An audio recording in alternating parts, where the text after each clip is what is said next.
माता जी, हाँ बेटा बोलिए। मेरे काम में क्यों बाधा आ रही है जी? बाधा एक ही काम में नहीं आ रही, सारे कार्य में बाधा आ रही है आपके। हाँ। जिस क्षेत्र में आप जाते हैं सफलता तो प्राप्त हो रही, लेकिन उसमें विलंबता हो जाती है, हाँ, ऐसा ही बात है। लेट होता है। लेकिन जीवन में जो कुछ आपने प्राप्त करना चाहा, जो आपके जीवन के लिए हितकारी था, उसमें आपको सफलता प्राप्त नहीं हुई। हाँ। और अपने जीवन में जब से आपने होश संभाला है ना, तब से आप धोखे का शिकार होते चले जा रहे हैं। हाँ जी। हृदय से आप मानते हैं, तन मन धन सबसे आप सहयोग करके और अपने व्यक्ति को प्रसन्न रखना चाहते हो। हाँ। आपके जीवन में आपको ये रहा है कि मेरा तन भी चला जाए, धन भी चला जाए, लेकिन मेरा व्यवहार खत्म नहीं होना चाहिए, मेरी मित्रता बनी रहनी चाहिए। ये हाँ। स्वभाव रहा है आपका, लेकिन उसी में दगा हुआ है। दगा समझते हैं? हाँ जी। तो उसी में धोखा हुआ है आपको, हुआ कि नहीं? हाँ।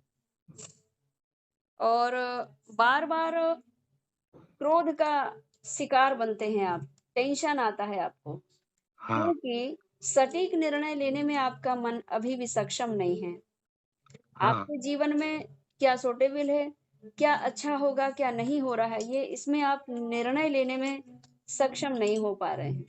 हाँ जी। आपके भाग्य में परिवर्तन ही नहीं हो रहा है, अधिक संघर्ष के बाद भी परिवर्तन नहीं हो रहा है। हाँ। आप प्रश्न करें, मन आपका विचलित रहता है। हाँ।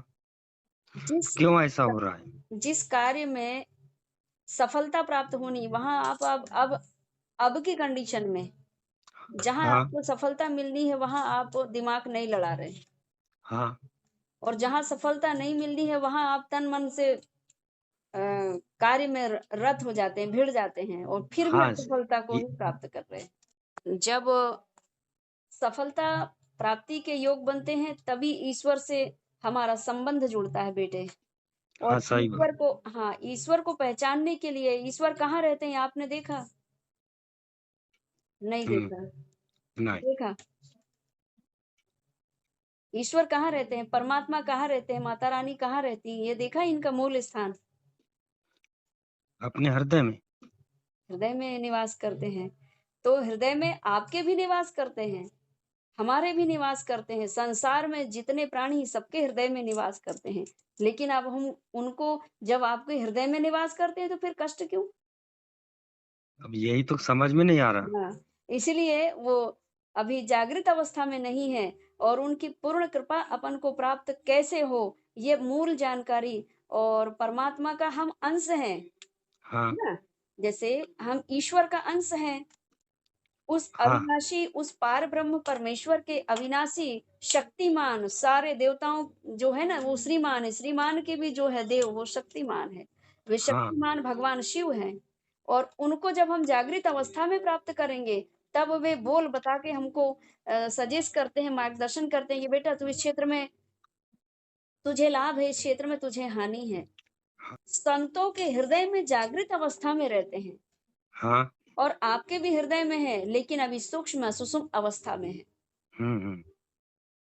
तो जो नाड़ियां होती है ना अपने अंदर, इंगला पिंगला सुषुम्ना, तो वो हाँ। तीनों जब जागृत अवस्था में आती हैं, जब अपन जैसे मनुष्य मनुष्य एक दूसरे को देख रहा है, बोल रहा है ना, इसी हाँ। प्रकार साधना के क्षेत्र में पारंगत होने के बाद में मनुष्य उनके साथ में देखता है, बोलता है, और वो शक्ति जीती जागृत अवस्था में साथ में चलती है। और वो होती है संत।